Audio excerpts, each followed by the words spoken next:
Hello दोस्तों, मैं हूँ शीतल, एक ऐसी भाभी जो सब कुछ सहती रही, लेकिन जब दिल और जिस्म एक साथ जागे तो कुछ ऐसा हुआ जो आज तक याद है। मेरी शादी को 3 साल हो चुके थे।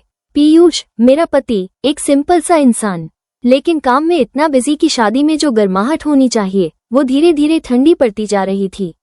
दिन भर घर के काम और रात को अकेलापन।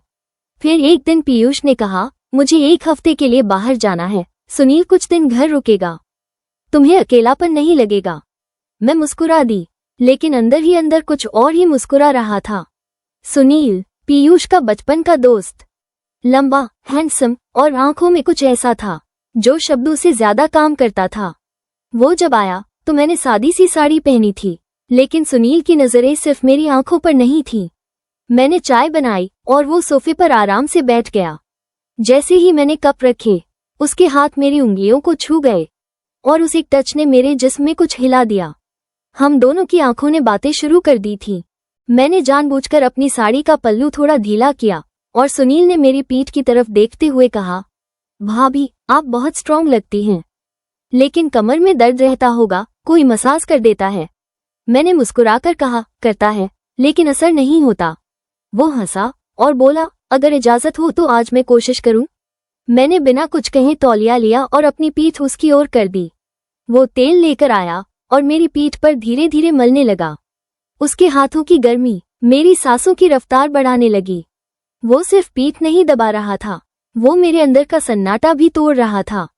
उसकी उंगलियां धीरे धीरे मेरी ब्रा के हुक तक पहुंची और मैंने तौलिया से खुद को ढकते हुए कहा, जो शुरू किया है उसे अधूरा मत छोड़ना। सुनील अब थमा नहीं। उसने मेरी हर नस को सुकून दिया और हर छुपी चाह को छू लिया। रात भर मेरा कमरा बंद रहा और जो खुला वो मेरे अंदर एक नया अनुभव था। अगली सुबह मैं थोड़ा देर से उठी और तभी आया विशाल, मेरा देवर। जवान, शर्मीला, लेकिन उसकी आंखें कई बार बोल जाती थी कि वो क्या चाहता है।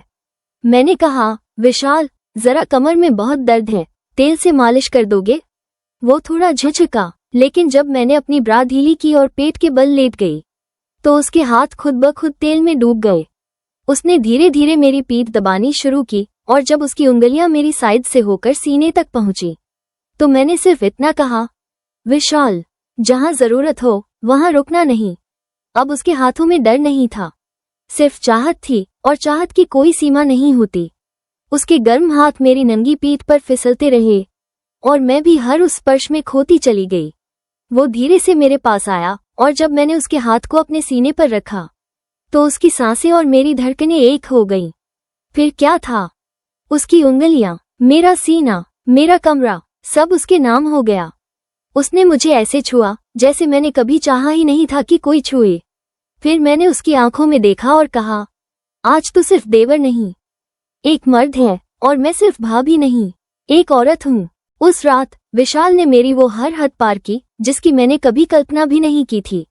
उसकी हर हरकत, उसकी हर पकड़ मुझे और भी औरत बना रही थी। उसकी सांसें मेरे चेहरे पर थी और शरीर मेरे अंदर। वो सिर्फ शरीर का मिलन नहीं था, वो एक छुपी हुई तड़प की आग थी जो अब भड़क चुकी थी। उसके बाद हर रात मैं सुनील और विशाल के बीच बच जाती।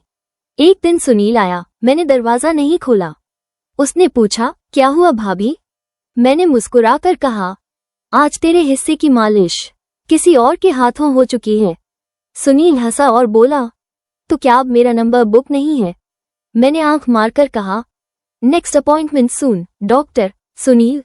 लेकिन वो अपॉइंटमेंट बहुत जल्दी आ गई, क्योंकि कुछ दिन बाद पीयूष वापस आया। उसने देखा कि शीतल अब पहले जैसी नहीं रही। उसमें अब एक चमक थी, एक आत्मविश्वास और एक अद्भुत गर्मी। उसने पूछा, ये सब कैसे बदल गया? मैंने उसकी आंखों में देखते हुए कहा, जब तुमने जिम्मेदारी किसी और को सौंपी तो उसने सिर्फ निभाई नहीं, मेरी थकान भी उतार दी। कुछ देर खामोशी रही और फिर पीयूष मुस्कुरा दिया, अगर तुम खुश हो तो मैं भी हूँ। उस रात हम तीनों ने बातें की और जो सच था उसे अपनाया। सुनील, विशाल और मैं अब किसी रिश्ते में नहीं बंधे, लेकिन वो रूह से जुड़े हुए लोग बन चुके थे जिनके बीच सिर्फ चाहत थी, कोई पाबंदी नहीं। तो दोस्तों, ये थी शीतल की कहानी, एक औरत जो चाहती थी सिर्फ सुकून, लेकिन उसे मिला पूरा जहां। अगर आप ऐसी ही कहानियों के दीवाने हैं तो लाइक, शेयर और सब्सक्राइब जरूर करें। अगली बार बताऊंगी जब देवर की नई गर्लफ्रेंड आई और भाभी ने सिखाया उसे रिश्तों में आग कैसे लगती है। देखते रहिए अचानक से।